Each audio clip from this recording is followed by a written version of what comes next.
भारत माता की, भारत माता की। कर्नाटका के राज्यपाल श्री थावरचंद गहलोत जी, मुख्यमंत्री श्री बसवराज बोम्मई जी, केंद्रीय मंत्रिमंडल के मेरे सहयोगी श्री भगवंत खुबा जी, कर्नाटका सरकार के मंत्रीगण, सांसद एवं विधायकगण और विशाल संख्या में हमें आशीर्वाद देने के लिए आए हुए मेरे प्यारे भाइयों और बहनों, कर्नाटकದ ಎಲ್ಲ ಸಹೋದರ ಸಹೋದರಿಯರಿಗೆ ನನ್ನ ವಂದನೆಗಳು।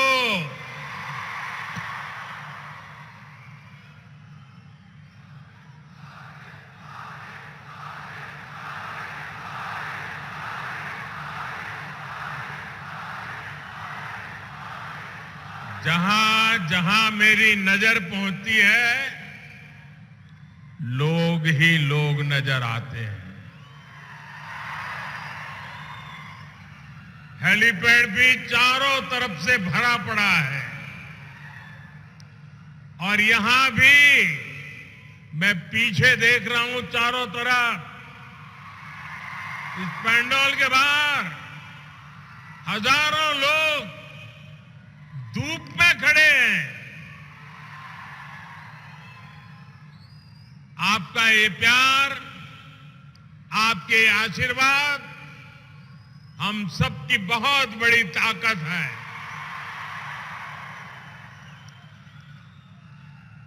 साथियों, यादगीर एक समृद्ध इतिहास को संजोए हुए है। रट्टीहल्ली का प्राचीन किला हमारे अतीत, हमारे पूर्वजों के सामर्थ्य का प्रतीक है। हमारी परंपरा, हमारी संस्कृति और हमारी विरासत से जुड़े अनेक अंश, अनेक स्थान हमारे क्षेत्र में मौजूद है। यहां उस सुरापुर रियासत की धरोहर है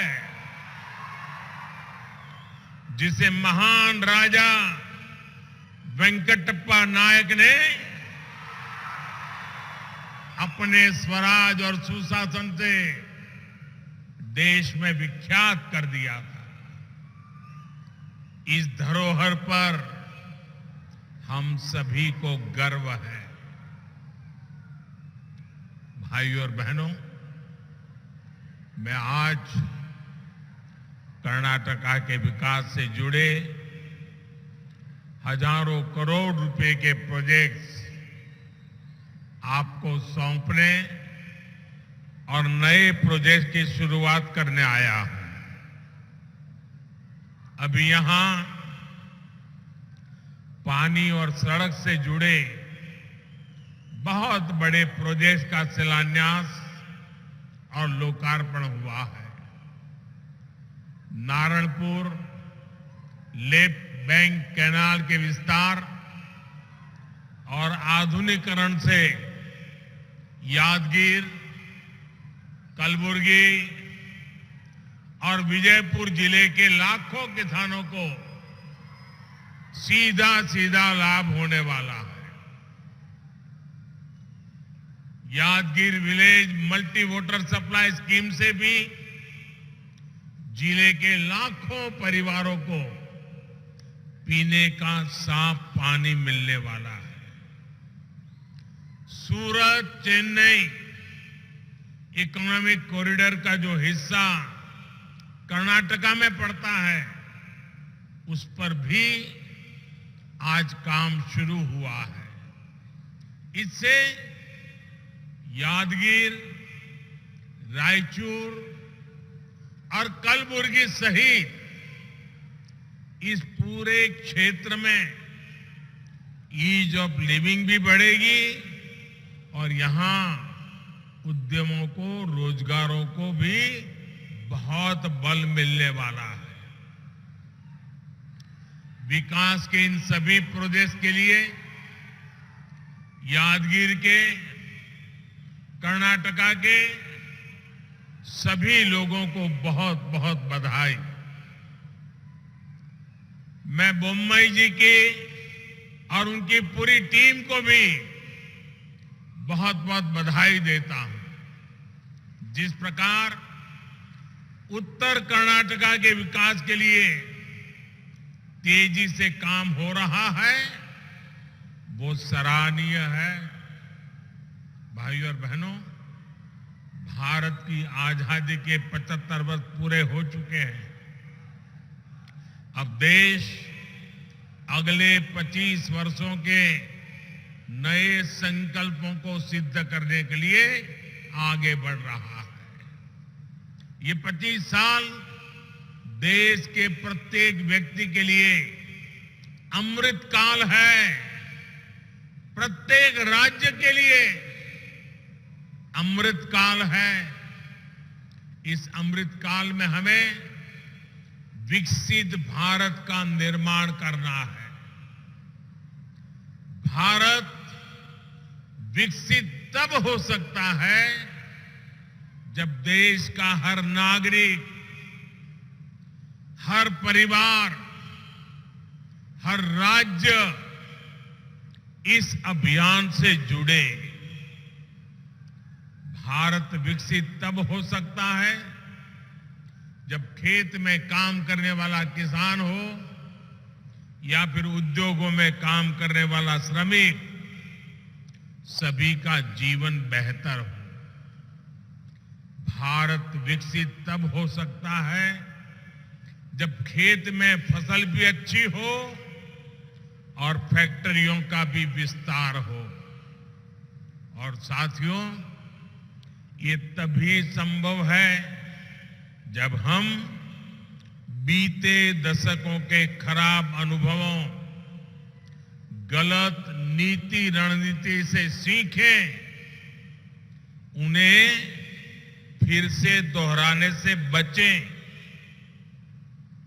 हमारे सामने यादगीर का उत्तर कर्नाटका का उदाहरण है।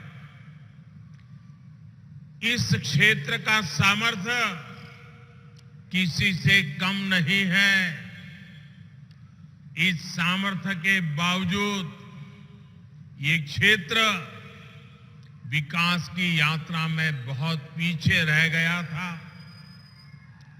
पहले जो सरकारें थी उसने यादगीर सहित अनेक जिलों को पिछड़ा घोषित कर अपनी जिम्मेदारी से हाथ धो दिए थे। इस क्षेत्र के पीछे रहने का कारण क्या है? यहां का पिछड़ापन कैसे दूर होगा? इस पर पहले की सरकारों ने न सोचने के लिए समय निकाला, मेहनत करना तो दूर की बात रही।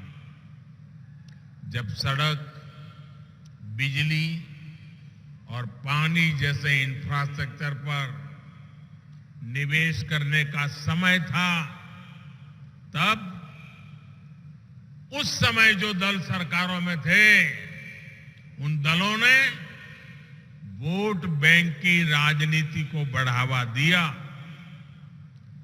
इस जाति, उस मत मजहब का वोट पक्का वोट कैसे बन जाए, हर योजना, हर कार्यक्रम को इसी दायरे में बांध करके रखा। इसका बहुत बड़ा नुकसान कर्नाटका ने उठाया, इस हमारे पूरे क्षेत्र ने उठाया, आप सब मेरे भाइयों बहनों ने उठाया। साथियों, हमारी सरकार की प्राथमिकता वोट बैंक नहीं है। हमारी प्राथमिकता है विकास, विकास और विकास। 2014 में आप सबने मुझे आशीर्वाद दिए, मुझे एक बहुत बड़ी जिम्मेदारी सौंपी। मैं जानता हूं कि जब तक देश का एक भी जिला विकास के पैमाने पर पीछा रहेगा, तब तक देश विकसित नहीं हो सकता। इसलिए जिनको पहले की सरकार ने पिछड़ा घोषित किया, उन जिलों में हमने विकास की आकांक्षा को प्रोत्साहित किया। हमारी सरकार ने यादगीर सहित देश के 100 से अधिक ऐसे जिलों में आकांक्षी जिला कार्यक्रम शुरू किया। हमने इन जिलों में सुशासन पर बल दिया, गुड गवर्नेंस पर बल दिया, विकास के हर पैमाने पर काम शुरू किया। यादगीर सहित सभी आकांक्षी जिलों को इसका लाभ भी मिला है। आज देखिए, यादगीर ने बच्चों का 100% टीकाकरण कर दिखाया है। यादगीर जिले में कुपोषित बच्चों की संख्या में बहुत कमी आई है। यहां के 100% गांव सड़कों से जुड़ चुके हैं। ग्राम पंचायतों में डिजिटल सेवाएं देने के लिए कॉमन सर्विस सेंटर है। शिक्षा हो, स्वास्थ्य हो, कनेक्टिविटी हो, हर प्रकार से यादगीर जिले का प्रदर्शन टॉप 10 आकांक्षी जिलों में रहा है। और इसके लिए मैं यादगीर जिले के जनप्रतिनिधियों को, यहां के डिस्ट्रिक्ट एडमिनिस्ट्रेशन की टीम को मेरी तरफ से बहुत बहुत बधाई देता हूं। आज यादगीर जिले में नए उद्योग आ रहे हैं। केंद्र सरकार ने यहां फार्मा पार्क की स्वीकृति भी दे दी है। भाइयों और बहनों, वाटर सिक्योरिटी एक ऐसा विषय है जो 21वीं सदी के भारत के विकास के लिए बहुत जरूरी है। भारत को विकसित होना है तो border security, coastal security, internal security के तरह ही वाटर सिक्योरिटी से जुड़ी चुनौतियों को भी समाप्त करना ही होगा। डबल इंजन की सरकार सुविधा और संचय की सोच के साथ काम कर रही है। 2014 में जब आपने हमें अवसर दिया, तब 99 ऐसी सिंचाई परियोजनाएं थी जो दशकों से लटकी हुई थी। आज इनमें से 50 के करीब योजनाएं पूरी हो चुकी हैं। हमने पुरानी योजनाओं पर भी काम किया और जो संसाधन हमारे पास पहले से थे उनके विस्तार पर भी बल दिया। कर्नाटका में भी ऐसे अनेक प्रोजेक्ट्स पर काम चल रहा है। नदियों को जोड़कर सूखा प्रभावित क्षेत्रों तक पानी पहुंचाया जा रहा है। Narayanpura left bank canal system का विकास और विस्तार भी इसी नीति का हिस्सा है। अब जो नया सिस्टम बना है, जो नई तकनीक इसमें जोड़ी गई है, इससे 4.5 लाख हेक्टेयर भूमि सिंचाई के दायरे में आएगी। अब कैनाल के आखिरी छोर तक भी पर्याप्त पानी पर्याप्त समय के लिए आ पाएगा। साथियों, आज देश में पर ड्रॉप मोर क्रॉप पर, माइक्रो इरिगेशन पर अभूतपूर्व बल दिया जा रहा है। बीते 6-7 सालों में 70 लाख हेक्टेयर भूमि को माइक्रो इरिगेशन के दायरे में लाया गया है। कर्नाटका में भी इसको लेकर के बहुत अच्छा काम हुआ है। आज कर्नाटका में माइक्रो इरिगेशन से जुड़े जिन प्रोजेक्ट्स पर काम चल रहा है, उससे 5 लाख हेक्टेयर भूमि को लाभ होगा।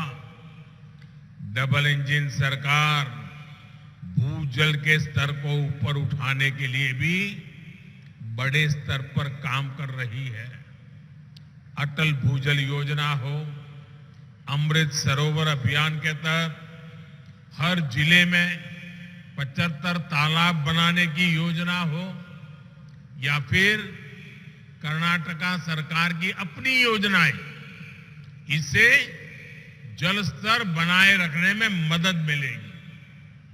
भाइयों और बहनों, डबल इंजन सरकार कैसे काम कर रही है, इसका बेहतरीन उदाहरण जल जीवन मिशन में भी दिखता है। 3.5 साल पहले जब ये मिशन शुरू हुआ था, तब देश के 18 करोड़ ग्रामीण परिवारों में से सिर्फ 3 करोड़ ग्रामीण परिवारों के पास नल कनेक्शन था। आज देश के लगभग, ये आंकड़ा याद रखना, हम जब सरकार में आए थे तब 3 करोड़ घरों में, आज देश के लगभग 11 करोड़ ग्रामीण परिवारों के घरों में नल से जल आने लगा है।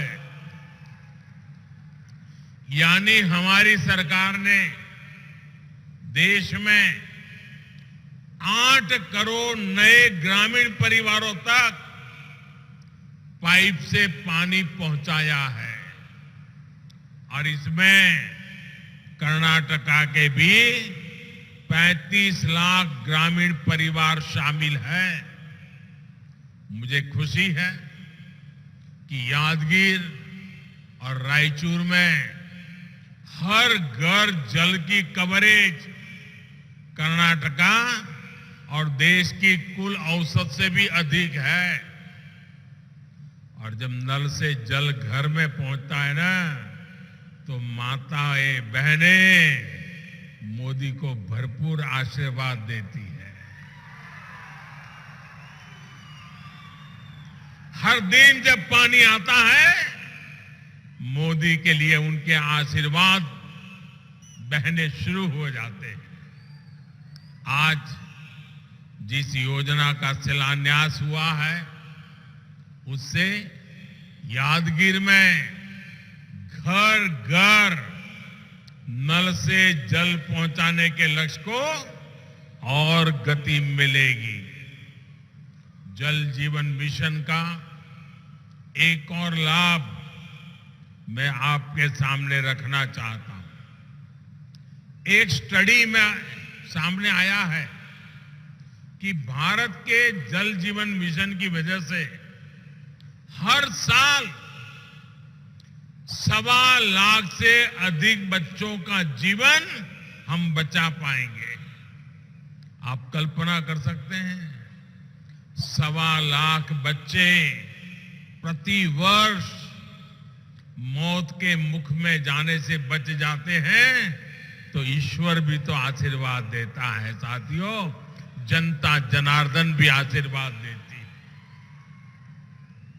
साथियों, दूषित पानी की वजह से हमारे बच्चों पर कितना बड़ा संकट था, और अब कैसे हमारी सरकार ने आपके बच्चों का जीवन बचाया है। भाइयों और बहनों, हर घर जल अभियान डबल इंजन सरकार के डबल बेनिफिट का भी उदाहरण है। डबल इंजन यानी डबल वेलफेयर, डबल तेजी से विकास। कर्नाटका को इससे कैसे लाभ हो रहा है, आप लोग तो भली भांति जानते हैं। केंद्र सरकार किसानों के लिए पीएम किसान सम्मान निधि योजना के तहत 6,000 रुपया देती है। वहीं कर्नाटका सरकार इसमें 4,000 रुपया और जोड़ती है ताकि किसानों को डबल लाभ हो। यहां यादगीर के भी लगभग 1.25 लाख किसान परिवारों को भी पीएम किसान सम्मान निधि के लगभग 250 करोड़ रुपए मिल चुके हैं। साथियों, केंद्र सरकार नई राष्ट्रीय शिक्षा नीति लाई है। वहीं कर्नाटका सरकार विद्या निधि योजना से गरीब परिवारों के बच्चों की अच्छी शिक्षा में मदद कर रही है। केंद्र सरकार महामारी और दूसरे संकटों के बावजूद तेज विकास के लिए कदम उठाती है। वहीं राज्य सरकार इसका लाभ उठाते हुए कर्नाटका को देश में निवेशकों की पहली पसंद बनाने के लिए आगे बढ़ रही है। केंद्र सरकार बुनकरों को मुद्रा योजना के तहत मदद देती है। वहीं कर्नाटका सरकार महामारी के दौरान उनका ऋण माफ करती है और उन्हें आर्थिक सहायता भी देती है। तो हुआ ना डबल इंजन का, यानी डबल बेनिफिट। साथियों, आजादी के इतने वर्षों बाद भी अगर कोई व्यक्ति वंचित है, कोई वर्ग वंचित है, कोई क्षेत्र वंचित है, तो उस वंचित को हमारी सरकार सबसे ज्यादा वरीयता दे रही है। और वंचितों को वरीयता, ये है हम लोगों का कार्य करने का राह है, संकल्प है, मंत्र है। हमारे देश में दशकों तक करोड़ों छोटे किसान भी हर सुख सुविधा से वंचित रहे। सरकारी नीतियों में उनका ध्यान तक नहीं रखा गया। आज यही छोटा किसान देश की कृषि नीति की सबसे बड़ी प्राथमिकता है। आज हम किसान को मशीनों के लिए मदद दे रहे हैं, ड्रोन जैसी आधुनिक टेक्नोलॉजी की तरफ ले जा रहे हैं, नैनो यूरिया जैसी आधुनिक खाद उपलब्ध करा रहे हैं। वहीं दूसरी तरफ प्राकृतिक खेती को भी प्रोत्साहित कर रहे हैं। आज छोटे किसान को भी किसान क्रेडिट कार्ड दिए जा रहे हैं। छोटे किसान, फिर भूमिहीन परिवारों को अतिरिक्त आय हो, इसके लिए पशुपालन, मछली पालन, मधुमक्खी पालन, उसके लिए भी मदद दी जा रही है। भाइयों और बहनों, आज जब मैं यादगीर आया हूं तो कर्नाटका के परिश्रम किसानों का एक और बात के लिए भी आभार व्यक्त करूंगा। ये क्षेत्र दाल का कटोरा है। यहां की दालें देश भर में पहुंचती है। बीते 7-8 वर्षों में अगर भारत ने दालों के लिए अपने विदेशी निर्भरता को कम किया है, तो इसमें उत्तर कर्नाटका के किसानों की बहुत बड़ी भूमिका है। केंद्र सरकार ने भी इन 8 वर्षों में किसानों से 80 गुना अधिक दाल एमएसपी पर खरीदी। 2014 से पहले जहां दाल किसानों को कुछ 100 करोड़ रुपए मिलते थे, वहीं हमारी सरकार ने दाल वाले किसानों को 60,000 करोड़ रुपए दिए हैं। अब देश खाद्य तेल में आत्मनिर्भरता के लिए भी विशेष अभियान चला रहा है। इसका लाभ भी कर्नाटका के किसानों को जरूर उठाना चाहिए। आज बायोफ्यूल, इथेनॉल के उत्पादन और उपयोग के लिए भी देश में बहुत बड़े स्तर पर काम चल रहा है। सरकार ने पेट्रोल में इथेनॉल की ब्लेंडिंग का लक्ष्य भी बढ़ा दिया है। इससे भी कर्नाटका के गन्ना किसानों को बहुत लाभ होने वाला है। साथियों, एक और बड़ा अवसर आज दुनिया में पैदा हो रहा है, जिसका लाभ कर्नाटका के किसानों, विशेष रूप से छोटे किसानों को जरूर होगा। भारत के आग्रह पर संयुक्त राष्ट्र ने, यूनाइटेड नेशन ने इस वर्ष को इंटरनेशनल ईयर ऑफ मिलेट घोषित किया है। कर्नाटका में ज्वार और रागी जैसे मोटे अनाज की बहुत पैदावार होती है। अपने इस पौष्टिक मोटे अनाज की पैदावार बढ़ाने और इसे विश्व भर में प्रमोट करने के लिए डबल इंजन सरकार प्रतिबद्ध है। मुझे विश्वास है कि कर्नाटका के किसान इसमें भी अग्रणी भूमिका निभाएंगे। भाइयों और बहनों, उत्तर कर्नाटका की एक और चुनौती को हमारी सरकार कम करने का प्रयास कर रही है। ये चुनौती है कनेक्टिविटी की। खेती हो, उद्योग हो या फिर पर्यटन, सभी के लिए कनेक्टिविटी उतनी ही जरूरी है। आज जब देश कनेक्टिविटी से जुड़े इंफ्रास्ट्रक्चर पर बल दे रहा है, तो डबल इंजन सरकार होने के कारण कर्नाटका को भी इसका अधिक लाभ मिल पा रहा है। सूरत चेन्नई इकोनॉमिक कॉरिडोर का लाभ भी नॉर्थ कर्नाटका के एक बड़े हिस्से को होने वाला है। देश की दो बड़े पोर्ट सिटी के कनेक्ट होने से इस पूरे क्षेत्र में नए उद्योगों के लिए संभावनाएं बनेगी। नॉर्थ कर्नाटका के पर्यटक स्थलों, तीर्थों तक पहुंचना भी देशवासियों के लिए आसान हो जाएगा। इससे यहां युवाओं के लिए रोजगार और स्वरोजगार के हजारों नए अवसर बनेंगे। इंफ्रास्ट्रक्चर और रिफॉर्म पर डबल इंजन सरकार के फोकस के कारण कर्नाटका निवेशकों की पसंद बन रहा है। भविष्य में ये निवेश और बढ़ने वाला है, क्योंकि भारत में निवेश को लेकर पूरी दुनिया में उत्साह है। मुझे विश्वास है कि नॉर्थ कर्नाटका को भी इस उत्साह का भरपूर लाभ मिलेगा।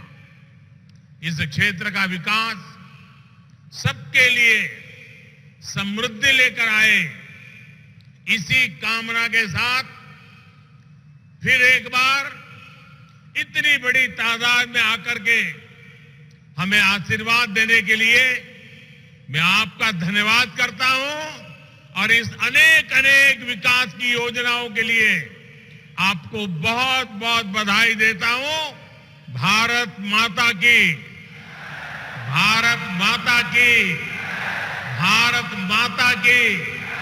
बहुत बहुत धन्यवाद।